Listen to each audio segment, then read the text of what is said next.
주말 낮인데 거리에 사람이 없습니다. 가게마다 임대 딱지뿐인 이곳은 불과 몇 년 전까지 군인들의 돈으로 흥청대던 도시였습니다. 강원도 양구.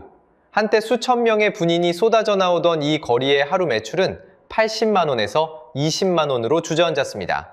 그런데 자료를 추적해보니 양구를 무너뜨린 진짜 범인은 따로 있었습니다. 군부대가 떠나서가 아니었습니다. 양구는 자기 손으로 자기 돈줄을 끊어버린 겁니다. 도대체 무슨 일이 있었던 걸까요? 그 소름 돋는 인과응보의 기록을 지금부터 추적해드립니다. 본격적인 이야기를 시작하기 전에 구독과 좋아요 한 번씩 눌러주세요. 강원도 양구. 이 도시를 이해하려면 지도부터 봐야 합니다. 땅의 절반이 묶여 있습니다. 전체 면적의 약 49%가 군사시설 보호구역, 그리고 상수원 보호구역입니다. 이게 무슨 뜻일까요? 공장도 못 짓습니다. 아파트도 못 짓습니다. 관광단지도 못 짓습니다. 개발이라는 단어 자체가 얼어붙은 동결구역인 셈입니다. 산업이 들어설 수 없는 땅. 그럼 이 도시는 무엇으로 먹고 살았을까요? 답은 하나였습니다. 바로 군인입니다. 한때 양구에는 수천 명의 장병이 있었습니다. 주말이면 외출, 외박 나온 청년들이 거리를 가득 메웠습니다. 식당, 당구장, 모텔, 택시. 군인이 지갑을 열면 도시가 돌아갔습니다. 장병 한 명의 소비는 거기서 멈추지 않습니다. 그 돈이 가게로 가고 집세로 가고 다시 일자리로 퍼집니다. 군인 한 명이 도미노처럼 도시 곳곳에 돈을 굴린 셈입니다. 숫자로 보면 더 분명합니다. 군이 양구 지역 경제에 보탠 돈은 한 해 약 607억 원으로 추산됩니다. 군인 가족 생활비만 290억 원, 농산물과 물품 구매가 92억 원이었습니다. 607억 원, 인구 2만 명대 작은 군에서 이 돈이 어느 정도일까요? 군민 한 사람당 한 해 약 300만 원씩 떨어지는 셈입니다. 그냥 큰 돈이 아닙니다. 도시의 피와 같았습니다. 군이 짓는 시설, 공사와 유지 보수까지 더하면 건설 부문에서만 700억에서 800억 원이 더 움직였습니다. 도시가 굴러가는 거의 모든 톱니바퀴에 군복이 끼어 있었습니다. 양구의 군인은 공기 같은 존재였습니다. 평소엔 그 고마움을 느끼지 못합니다. 그런데 사라지는 순간 숨이 막힙니다. 도시 전체가 부대 하나에 매달려 있었습니다. 그물 안에 갇혀 키워지는 가두리 양식장. 양구의 경제 구조가 딱 그랬습니다. 물고기는 군인이었고 그물을 친 건 도시였습니다. 이 풍요가 정점을 찍은 해가 2015년입니다. 양구 인구는 24,089명, 역대 가장 많은 사람이 이 도시에 살던 때였습니다. 불과 4년 전인 2011년만 해도 22,285명이었습니다. 사람이 모이고 도시가 커지던 시절이었습니다. 거리는 북적였고 가게는 손님으로 찼습니다. 누구도 이 번영이 끝날 거라고 생각하지 않았습니다. 그런데 바로 이 풍요가 양구를 무너뜨릴 씨앗이었습니다. 문제는 양구가 이 군인들을 손님이 아니라 봄으로 보기 시작했다는 겁니다. 여기서부터 이야기가 달라집니다. 가게 주인들 사이엔 말없는 규칙이 있었습니다. 군인은 무조건 2배. 어차피 2년 있다 떠날 청년들입니다. 단골이 될 일도 없습니다. 그러니 있을 때 받아내자는 겁니다. 먼저 PC방을 볼까요? 당시 양구 PC방은 시간당 약 1,600원이었습니다. 같은 시기 수도권은 1,000원 안팎이었습니다. 1시간에 600원. 작아 보이죠? 하지만 이게 쌓입니다. 다음은 잠자리입니다. 주말 외박을 나온 군인에게 모텔은 하룻밤 10만 원을 불렀습니다. 현장 취재에 따른 가격입니다. 평일엔 절반도 안 되던 방이 군인이 몰리는 주말이면 값을 2배로 올렸습니다. 택시도 마찬가지였습니다. 부대 앞에서 시내까지 갈 때 다르고 올 때 다른 요금. 왕복으로 묶어 부르면 거절할 방법이 없었습니다. 밤이 늦으면 부대로 돌아갈 다른 수단이 없으니까요. 식당에선 단무지 한 접시에도 돈을 붙였습니다. 군인이니까 그 한마디면 충분했습니다. 자, 여기서 진짜 충격적인 숫자를 보여드리겠습니다. 이 청년들이 한 달에 얼마를 받았을까요? 2011년 병장 월급은 약 10만 3,800원이었습니다. 한 달을 꽉 채워 복무하고 받는 돈입니다. 이 돈을 PC방에만 쓴다고 해봅시다. 시간당 1,600원이면 약 64시간. 그 64시간이면 한 달 월급이 사라집니다. 월급 10만 원을 받는 청년에게 시간당 1,600원은 어떤 의미일까요? 단순한 바가지가 아닙니다. 약탈에 가까웠습니다. 모텔 한 번이면 월급 끝입니다. 단무지 추가금까지 더하면 외박 한 번에 한 달치가 그냥 녹습니다. 숫자가 모든 걸 말해줍니다. 군대 다녀오신 분들 비슷한 경험 있으셨죠? 부대 앞 그 익숙한 풍경 말입니다. 그런데 왜 양구는 이렇게까지 했을까요? 답은 간단합니다.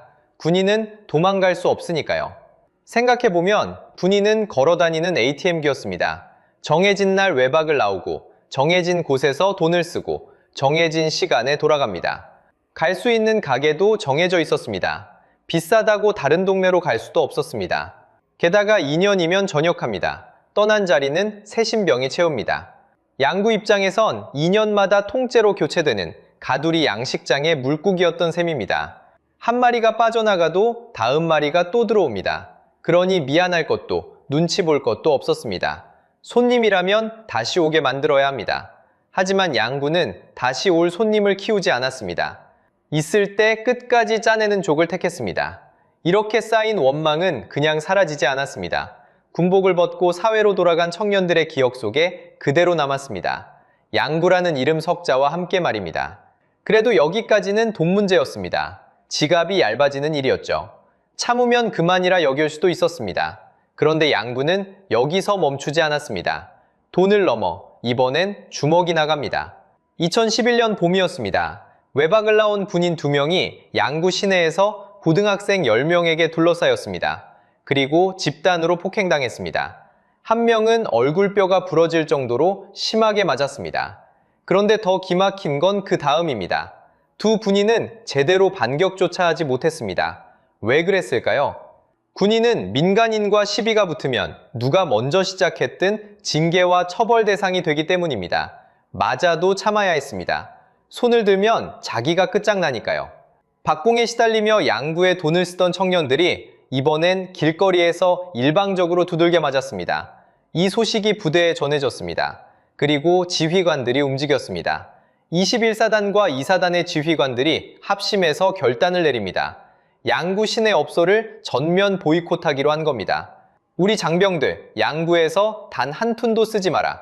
명령은 단호했습니다. 이를 어기고 양구에서 외출하다 걸린 장병은 영창에 보냈습니다.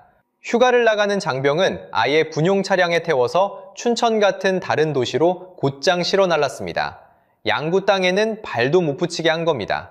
결과는 즉각적이었습니다. 수천 명 군인의 지갑이 한순간에 사라지자 양구 상권은 그대로 얼어붙었습니다. 거리에 손님이 끊겼습니다. 그제야 양구 주민들이 발등에 불이 떨어졌습니다. 주민들은 직접 나서서 폭행을 저지른 학생들을 잡아 부대에 넘겼습니다. 가해 학생들은 전원 재판에 넘겨졌습니다. 여기서 우리는 똑똑히 봐야 합니다. 양구가 가해 학생을 잡은 건 정의감 때문이 아니었습니다. 군인의 지갑이 사라지자 그제야 움직인 겁니다. 황금알을 낳는 거위에 배를 갈라놓고 보니 그 거위가 자기 밥줄이었다는 걸 뒤늦게 깨달은 셈입니다. 그러면 이 사건 이후 양구는 반성했을까요? 아니었습니다. 바가지는 그대로였습니다. 여기서 한 가지는 짚고 넘어가겠습니다. 2019년에 떠돌던 양구 PC방이 시간당 2,100원이라는 이야기. 이건 사실이 아니었습니다. 인터넷에서 부풀려진 가짜뉴스였습니다. 실제로 양구 PC방 14곳을 확인해보니 대부분 1,600원이었습니다. 하지만 여기서 끝이 아닙니다. 그 1,600원조차 당시 수도권 PC방의 1,000원 안팎보다는 분명히 비쌌습니다. 가짜뉴스는 걷어내야겠지만 양구가 비쌌다는 사실까지 사라지는 건 아니었습니다. 이런 바가지와 갑질 논란이 전방 곳곳에서 차곡차곡 쌓여갔습니다. 양구는 그 대표 사례로 이름이 오르내렸습니다. 그리고 마침내 군 당국이 칼을 빼들었습니다. 2019년 위수지역이 폐지됩니다. 위수지역이란 군인이 외출이나 외박을 나갈 때 벗어날 수 없게 정해놓은 울타리 구역입니다. 양구 부대 군인은 양구 안에서만 놀아야 했습니다. 도망갈 곳이 없으니 비싸도 양구에서 돈을 쓸 수밖에 없었습니다. 이 울타리가 바로 양구 상권을 지탱하던 마지막 버팀목이었습니다. 그런데 그 울타리가 사라졌습니다. 이제 장병들은 2시간 안에만 복귀하면 어디든 갈 수 있게 됐습니다. 버스로 1시간 거리인 춘천이 활짝 열린 겁니다. 깨끗하고 싸고 놀거리 많은 도시가 코앞에 있는데 누가 비싼 양구에 남겠습니까? 장병들은 썰물처럼 춘천으로 빠져나갔습니다. 여기서 소름 돋는 지점이 있습니다. 미수지역 폐지를 앞당긴 결정적 원인이 바로 전방의 바가지와 갑질이었다는 사실입니다. 양구가 군인을 봉으로 본 그 탐욕이 자기 목숨줄이던 울타리를 스스로 걷어차게 만든 겁니다. 자기가 던진 부메랑이 정확히 자기 뒤통수를 친 겁니다. 이제 양구는 벼랑 끝에 섰습니다. 그리고 2019년 12월 양구는 72년간 함께한 가장 큰 식구를 잃습니다. 2019년 12월 6일이었습니다. 육군 2사단, 사람들이 노도부대라 부르던 이 부대가 해체됩니다. 양구에 자리 잡은 지 무려 72년 만이었습니다. 6.25 전쟁 때부터 양구를 지켜온 부대였습니다. 양구 사람들에게 이 사단은 단순한 군부대가 아니었습니다. 72년을 함께 살아온 가장 큰 식구였습니다. 해체의 배경에는 정부의 국방개혁 2.0이 있었습니다. 군을 더 적은 인원으로 다시 짜는 계획이었습니다. 전방의 여러 부대를 하나로 합치는 통폐합이 진행됐고 그 흐름 속에서 노도부대도 역사 속으로 사라집니다. 거대한 정책의 톱니바퀴가 돌아가는 동안 양구는 그 무게를 고스란히 떠안게 됩니다. 부대가 사라지자 장병 약 4,500명이 양구를 떠났습니다. 단순히 군인 4,500명이 빠진 게 아닙니다. 매일 거리로 쏟아져 나오던 소비자 4,500명이 한꺼번에 증발한 겁니다. 외출 나와 밥을 먹고 PC방에 들르고 가게에서 물건을 사던 그 발길이 통째로 끊겼습니다. 도시의 심장박동이 멈춘 셈이었습니다. 현장의 목소리는 더 생생합니다. 현지 취재에 따르면 군인들이 북적이던 시절 양구 상가의 하루 매출은 80만 원이었습니다. 부대가 떠난 뒤 그 매출은 20만 원으로 주저앉았다고 합니다. 4분의 1 토막입니다. 80만 원에서 20만 원, 이건 장사가 어려워졌다는 수준이 아닙니다. 가게 문을 열어둘 이유가 사라졌다는 뜻입니다. 양구로 흘러들던 돈줄, 그 수도꼭지가 잠겨버린 거예요. 도시 전체로 보면 피해는 더 막막합니다. 양구군이 추산한 연간 경제 손실은 약 930억 원에서 1000억 원에 달했습니다. 한 해에 1000억 원 가까운 돈이 양구 경제에서 통째로 빠져나간 겁니다. 작은 군 단위 도시가 감당할 수 있는 충격이 결코 아니었습니다. 거리의 풍경이 모든 걸 말해줬습니다. 한때 군인들로 흥청대던 그 번화가에는 폐업한 가게가 주르리였습니다. 셔터를 내린 자리마다 임대 딱지가 붙었습니다. 한 집 건너 한 집, 다시 한 집, 임대, 임대, 임대. 사람 대신 임대 딱지만 거리를 채웠습니다. 사람도 빠져나갔습니다. 양구 인구는 2015년 24,089명으로 정점을 찍었습니다. 그런데 2024년 말 그 숫자는 26,621명까지 줄어듭니다. 이제 2만 명 선마저 무너지기 직전입니다. 한 도시가 통째로 쪼그라들고 있는 겁니다. 여기서 한 가지 짚고 넘어가야 할 장면이 있습니다. 이 사단이 해체된다는 소식이 알려졌을 때 많은 국민이 박수를 쳤습니다. 그동안 군인들에게 바가지를 씌우고 등골을 빼먹던 도시, 그 양구가 드디어 대가를 치른다고요. 자업자득이라고요. 통쾌하다는 반응이 쏟아졌습니다. 솔직히 그 마음 이해는 갑니다. 봉처럼 취급받던 청년들을 떠올리면 고소하다는 생각이 드는 것도 사실입니다. 그런데 말입니다. 박수 소리가 잦아들고 나면 그 자리에 남는 건 결국 사람입니다. 텅 빈 거리에서 막막하게 셔터를 바라보는 양구 주민들, 평생 장사하던 가게를 접어야 하는 자영업자들, 그들에게 이 상황은 통쾌함이 아니라 생계의 붕괴였습니다. 한 도시의 불행에 온 나라가 박수를 치는 상황, 가만히 들여다보면 이것도 참 씁쓸한 겁니다. 누군가의 탐욕이 부른 결과라 해도 그 무게는 결국 그 땅에 발붙이고 살아가는 평범한 사람들이 짊어지니까요. 그렇다면 양구는 정신을 차렸을까요? 이 처참한 성적표 앞에서 손 놓고 있지는 않았습니다. 양구도 살아보겠다고 발버둥 쳤습니다.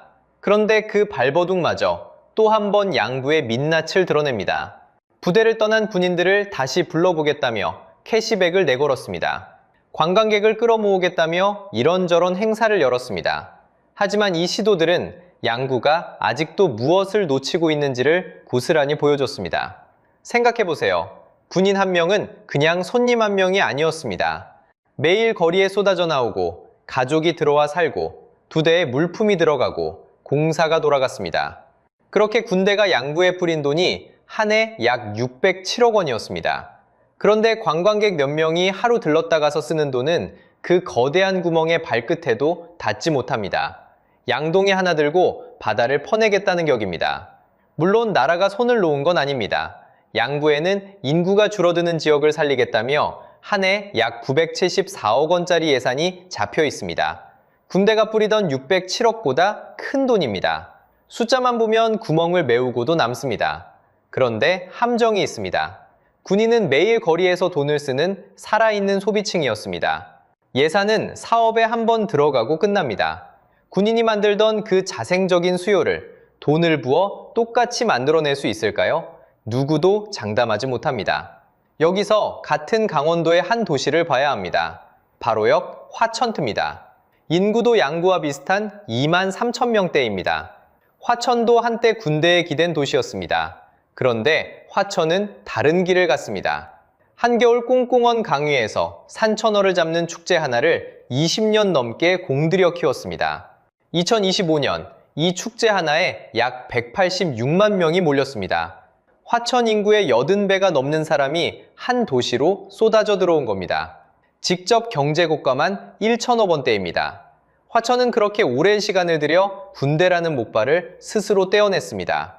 양구가 군인의 등골을 빼먹는 동안 옆 동네는 제발로 설 준비를 하고 있었습니다. 자, 그러면 이제 가장 무서운 이야기를 해야 합니다. 양구의 비극이 양구 하나로 끝날까요? 아닙니다. 숫자가 모든 걸 말해줍니다. 우리나라가 평소 유지하는 군인의 수는 한때 61만 8천 명이었습니다. 그게 2023년에는 47만 7천 명까지 내려앉았습니다. 14만 명이 사라진 겁니다. 이건 시작에 불과합니다. 군대에 갈 20살 남자가 2024년에는 약 25만 명입니다. 그런데 2040년이면 약 14만 명으로 줄어듭니다. 절반 가까이 사라지는 겁니다. 이유는 다들 아십니다. 2022년 우리나라 출산율은 0.78명이었습니다. 태어나는 아이가 없으니 입을 군복도 줄어드는 겁니다. 군인이 줄면 어떻게 될까요? 부대가 통폐합되고 해체됩니다. 부대가 사라지면 그 부대에 매달려 살던 도시가 무너집니다. 양구가 바로 그렇게 무너졌습니다. 양구는 끝이 아닙니다.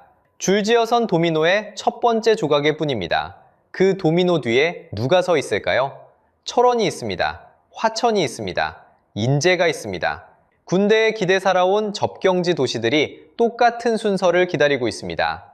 인구가 줄고 청년이 사라지고 군인이 빠지는 이 흐름은 어느 한 동네만의 사정이 아닙니다.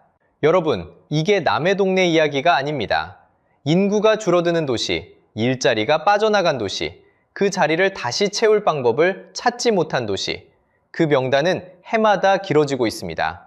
다음 차례는 철원일까요? 아니면 당신의 고향일까요? 자, 처음의 질문으로 돌아가 봅니다. 양구는 왜 무너졌을까요? 부대가 떠나서가 아니었습니다. 양구를 무너뜨린 건 자기 도시를 먹여 살리던 그 청년들을 손님이 아니라 보물로 봤던 탐욕이었습니다.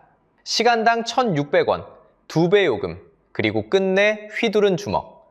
그 모든 게 부메랑이 되어 돌고 돌아 양구의 등을 찔러렀습니다. 결국 양구는 자기 손으로 자기 밥줄을 잘라낸 셈입니다. 누가 빼앗아간 게 아닙니다. 황금알을 낳던 거위의 배를 스스로 가른 겁니다. 그런데 여러분, 이게 정말 양구만의 이야기일까요? 줄어드는 병력, 비어가는 부대, 그 위에 위태롭게 선 접경의 도시들. 양구는 끝이 아니라 길게 늘어선 도미노의 첫 조각일 뿐입니다. 여러분 동네에도 이런 사례가 있다면 댓글로 꼭 알려주세요. 그리고 이런 이야기를 계속 추적할 수 있도록 구독과 좋아요 한 번씩 부탁드립니다. 경상도라는 이름의 절반은 사실 한 도시의 이름이었습니다. 그런데 그 도시가 지금 전국에서 가장 먼저 지도에서 지워지고 있습니다. 한때 인구 26만, 경상 가명이 자리했던 경국 최대의 도시. 경상도라는 이름의 상이 바로 이 도시, 상주에서 왔습니다. 그런데 2025년 12월 이 도시의 인구는 9만 명 선마저 무너졌습니다. 8만 9,888명. 한 해에 태어나는 아기는 300명대, 같은 해 세상을 떠나는 분은 1,400명대입니다. 사망이 출생의 4배가 넘습니다. 도대체 무엇이 경상도의 뿌리이었던 이 도시를 60년 만에 3분의 1로 무너뜨렸을까요? 그리고 여러분, 이게 결코 남의 동네 이야기가 아닙니다. 오늘 그 이야기를 처음부터 끝까지 따라가 보겠습니다. 본격적인 이야기에 들어가기 전에 채널 구독과 좋아요 한번 눌러주시면 지방도시의 진짜 현실을 끝까지 추적하는 데 큰 힘이 됩니다. 알림 설정까지 해두시면 다음 이야기를 가장 먼저 받아보실 수 있습니다. 여러분은 경상도라는 이름이 어디서 왔는지 아십니까? 경주의 경, 그리고 상주의 상. 두 도시의 앞글자를 따서 만든 이름입니다. 우리가 평생 불러온 경상도라는 이름, 그 절반이 바로 이 도시 상주에서 왔습니다. 그런데 상주라는 이름, 낯설게 느껴지는 분이 많을 겁니다. 지금은 인구 9만이 채 안 되는 작은 시입니다. 거기가 그렇게 대단한 곳이었냐고요? 이름값을 한 도시가 맞느냐고요? 대단한 정도가 아니었습니다. 상주의 뿌리는 멀리 부족국가, 사벌국까지 거슬러 올라갑니다. 통일신라 시절엔 전국을 9으로 나눈 구주 가운데 하나가 상주였습니다. 나라 전체를 9덩어리로 쪼갰을 때 그 한 축이 상주였다는 뜻입니다. 고려시대에도 마찬가지였습니다. 전국 12개의 거점도시 12목 중 하나로 꼽혔습니다. 지금으로 치면 광역시급 이상이었습니다. 1000년 넘게 한 번도 변두리였던 적이 없는 도시, 그게 상주였습니다. 진짜 무게는 조선시대에 실립니다. 조선 전기, 경상도 전체를 다스리는 가명이 바로 이 상주에 있었습니다. 가명은 오늘날의 도청입니다. 경상도라는 거대한 땅의 으뜸도시, 수부가 상주였다는 뜻입니다. 지금으로 치면 경상도의 도청 소재지, 오늘날의 대구나 창원 같은 자리에 상주가 앉아 있었습니다. 이름의 절반을 내어주고 도청까지 품었던 도시. 한 지역의 행정과 권력이 모두 이 도시로 모여들었습니다. 사람도, 돈도, 권세도 상주를 거쳐 흘렀습니다. 권력만 있었던 게 아닙니다. 상주는 300의 고장으로 불렸습니다. 흰 것 3가지, 쌀과 곶감과 명주를 말합니다. 너른 낙동강 평야에서 쏟아진 쌀, 누에고치에서 뽑아낸 흰 명주실, 그리고 곶감. 이 곶감이 보통이 아닙니다. 지금도 상주는 전국 곶감의 60% 이상을 만들어냅니다. 우리가 먹는 곶감 10개 중 6개가 이 도시에서 나옵니다. 그것도 과거가 아니라 지금 이야기입니다. 쌀과 명주, 곶감, 3가지 흰 것이 한 도시에서 전국으로 퍼져나갔습니다.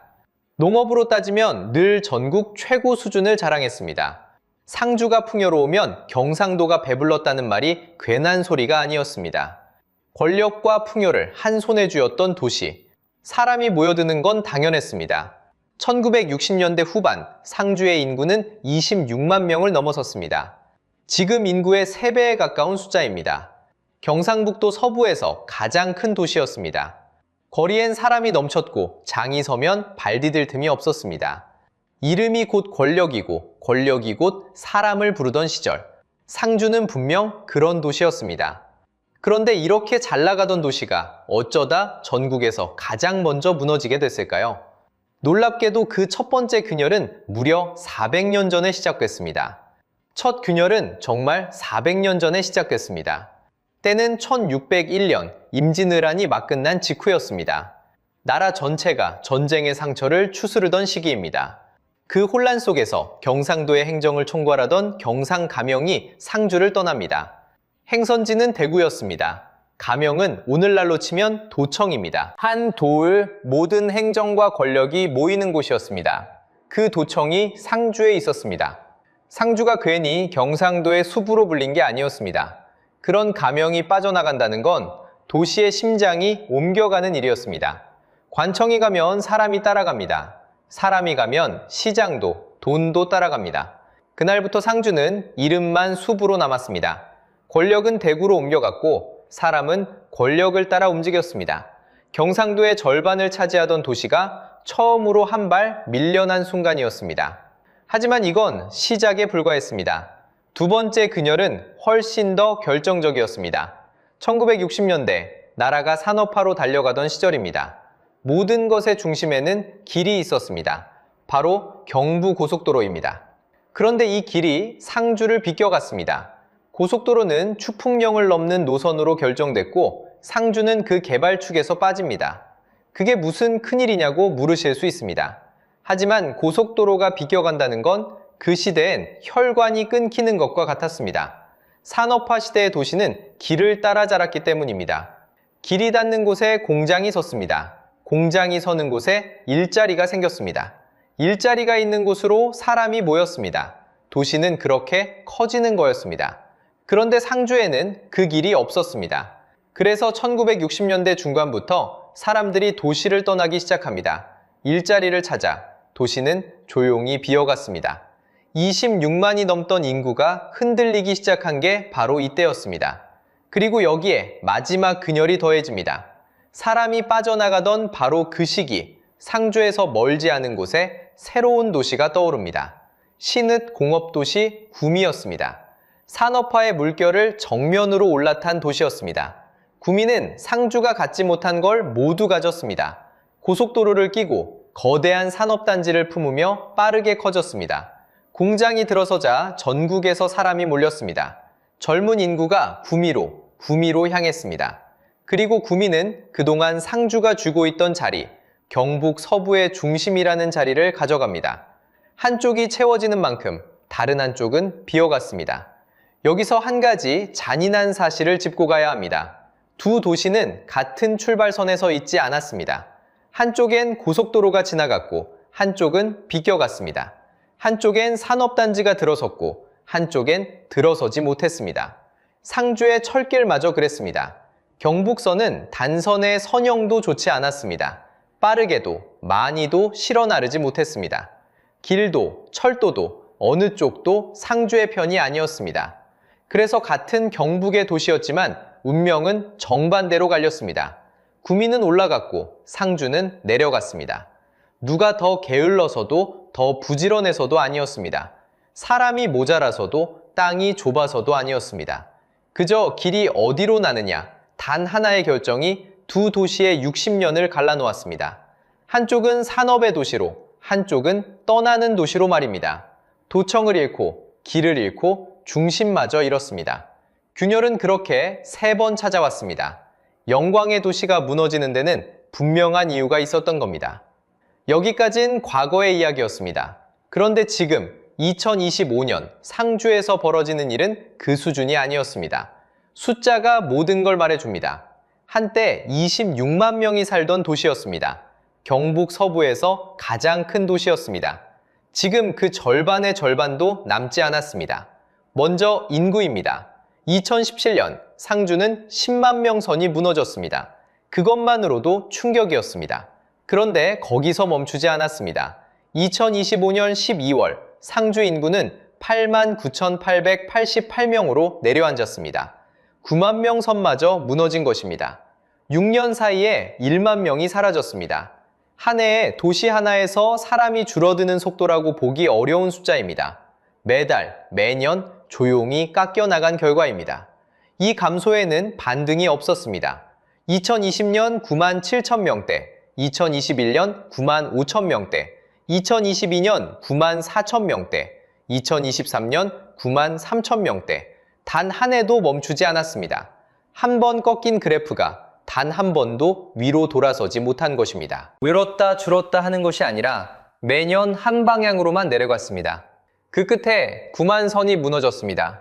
도시가 이렇게 한 방향으로만 줄어들 때는 대개 이유가 하나가 아닙니다. 그런데 더 무서운 건 인구가 줄어드는 방식입니다. 태어나는 아이부터 보겠습니다. 2017년 상주에서 태어난 아이는 455명이었습니다. 2022년에는 326명으로 줄었습니다. 5년 만에 신생아가 100명 넘게 사라진 것입니다. 이번엔 떠나는 분들입니다. 같은 기간 사망자는 2017년 1216명에서 2022년 1478명으로 늘었습니다. 여기서 두 숫자를 나란히 놓아보겠습니다. 한 해 태어나는 아이가 326명, 같은 해 세상을 떠나는 분이 1478명, 떠나는 분이 태어나는 아이의 4배가 넘습니다. 체감해 보겠습니다. 상주에서 한 해 태어나는 아이를 한 교실에 모으면 한 줌입니다. 같은 해 떠나는 어르신들은 그 4배입니다. 태어남보다 죽음이 많아 인구가 저절로 줄어드는 상태. 이것이 데드크로스입니다. 상주는 이미 그 한가운데에 들어와 있습니다. 그래서 도시가 늙었습니다. 상주의 고령화율은 38.4%입니다. 시민 10명 가운데 약 4명이 65세 이상이라는 뜻입니다. 전국 평균은 21.2%입니다. 상주는 전국 평균의 약 1.8배입니다. 길에서 마주치는 사람 절반 가까이가 어르신인 도시. 그게 지금의 상주입니다.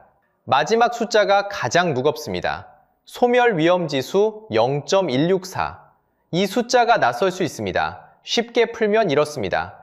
아이를 낳을 수 있는 젊은 여성의 수가 도시를 떠받치던 어르신 수의 6분의 1 수준이라는 뜻입니다. 도시가 스스로를 다시 채울 힘, 그 체력이 바닥났다는 신호입니다. 보통 이 숫자가 0.2 아래로 내려가면 소멸 고위험으로 분류합니다. 상주는 0.164입니다. 그리고 여기서 한 가지가 더 있습니다. 상주는 전국의 시 가운데 처음으로 소멸 고위험 지역에 들어간 도시입니다.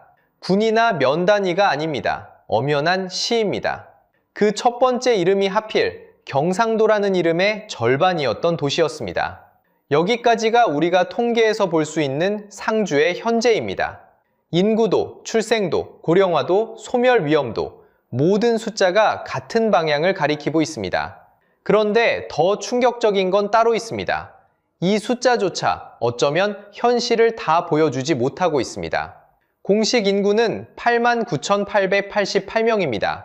그런데 상주의 거리를 직접 걸어본 사람들은 하나같이 고개를 갸웃합니다. 9만 명에 가까운 도시라기엔 거리가 너무 조용하다는 겁니다. 구도심 상가의 셔터는 내려가 있습니다. 평일 낮에도 사람을 보기가 어렵습니다. 영상 댓글에는 같은 증언이 쌓입니다. 고향에 내려가 보니 동네에 젊은 사람이 없더라. 부모님 동네는 빈집이 더 많더라. 숫자와 눈앞의 현실 사이에 메우기 어려운 간극이 있습니다. 여기서 짚어야 할 게 있습니다. 주민등록상 인구와 실제로 거기 사는 사람의 수는 다를 수 있습니다. 학교나 직장 때문에 주소만 남겨둔 경우도 있습니다. 그래서 통계상 9만 명이라 해도 실제로 그 도시에서 매일 살아가는 사람은 그보다 적을 가능성이 있습니다. 통계와 현실의 간극, 상주의 위기는 어쩌면 숫자가 보여주는 것보다 한 걸음 더 깊은 곳에 있습니다. 그렇다면 이 간극은 왜 생길까요?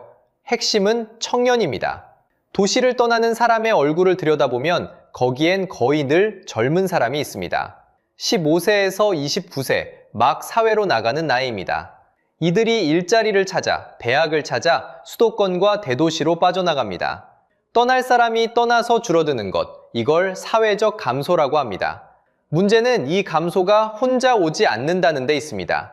상주는 이미 태어나는 사람보다 떠나보내는 사람이 훨씬 많은 도시입니다. 저절로 줄어드는 자연 감소가 깔려 있습니다. 그 위에 청년이 떠나는 사회적 감소가 겹칩니다. 두 흐름이 같은 방향으로 포개지면 인구는 단순히 주는 게 아니라 가속도가 붙어 빠져나갑니다. 젊은 사람이 떠나니 아이도 덜 태어나고, 아이가 덜 태어나니 도시는 더 늙어갑니다. 한번 돌기 시작하면 멈추기 어려운 톱니바퀴입니다. 그럼 상주는 손을 놓고 있었을까요? 전혀 아니었습니다. 오히려 그 반대였습니다. 상주시는 지방 소멸을 막기 위한 기금을 끌어왔습니다. 2022년부터 2026년까지 그 규모가 466억 원에 이릅니다. 이 돈으로 무려 12개의 사업이 돌아가고 있습니다. 청년이 머물 집을 짓고, 청년이 모일 공간을 만들고, 외국인 인재를 불러오고, 도시에 살아볼 기회를 주는 사업까지. 2024년 5월에는 인구 문제만 전담하는 인구정책실이라는 조직까지 새로 만들었습니다. 그뿐이 아닙니다. 상주로 이사 오면 전입 장려금을 줍니다. 결혼하면 결혼 장려금을 줍니다. 전학 오는 학생에게는 기숙사비까지 지원합니다. 사람을 붙잡기 위해 쓸 수 있는 카드를 거의 다 꺼낸 셈입니다. 그런데 결과를 보십시오. 그 모든 노력에도 상주의 인구는 계속 줄었습니다. 466억 원을 쏟아붓는 동안에도 9만 선은 끝내 무너졌습니다. 여기서 한 가지는 분명히 해두겠습니다. 이건 상주시가 일을 안 해서가 아닙니다. 돈을 적게 써서도 아닙니다. 오히려 정반대의 사실을 말해줍니다. 그렇게 막대한 돈과 조직을 봉헌하고도 막지 못했다는 건 우리가 상대하는 흐름이 그만큼 거대하고 강력하다는 뜻입니다. 한 도시의 예산과 의지로는 돌려세우기 힘든 구조의 문제라는 겁니다. 돈으로도 못 막는 흐름, 상주가 우리에게 진짜로 보여주는 건 어쩌면 이 한 문장일지도 모릅니다. 그렇다면 이건 정말 상주만의 일일까요? 결론부터 말씀드리면 아닙니다. 그래서 마지막으로 이 이야기가 왜 당신의 문제인지 보여드리려 합니다. 잠깐 지금까지 얘기를 되짚어 보겠습니다. 시작은 영광이었습니다. 경상도라는 이름의 절반을 차지했던 도시, 도청이 놓였던 경상도의 으뜸 도시였습니다. 그런데 그 영광의 균열이 찾아왔습니다. 가명이 대구로 떠나고 고속도로가 비껴가고 신흥 공업도시의 중심을 내주면서 도시는 천천히 밀려나기 시작했습니다. 그리고 그 밀려남은 숫자로 돌아왔습니다. 26만 명이던 인구는 9만 선마저 무너져 8만 명대로 내려앉았습니다. 더 무서운 건 그 숫자조차 현실을 다 담지 못한다는 사실이었습니다. 텅 빈 거리와 막대한 예산으로도 막지 못한 흐름, 그것이 우리가 지금까지 따라온 길입니다. 자, 여기서 가장 중요한 질문을 드리겠습니다. 이게 정말 한 도시만의 비극일까요? 통계청에 따르면 2024년 한 해 동안 우리나라에서 태어난 사람보다 세상을 떠난 사람이 약 12만 명 더 많았습니다. 인구가 저절로 줄어든 겁니다. 더 놀라운 사실이 있습니다. 같은 해 인구가 자연적으로 늘어난 곳은 전국에서 세종 단 한 곳뿐이었습니다. 나머지 16개 시도가 전부 줄었습니다. 상주는 예외가 아니라 그저 가장 먼저 그 미래에 도착한 도시였을 뿐입니다. 우리 모두가 향하고 있는 길의 가장 끝에 상주가 먼저 서 있는 겁니다. 물론 끝난 이야기는 아닙니다. 경주는 천년의 역사를 관광으로 되살렸고 충주는 새로운 도시를 품으며 다시 일어섰습니다. 같은 옛 대읍이라도 누군가는 다시 일어섰습니다. 그렇다면 상주는 어떨까요?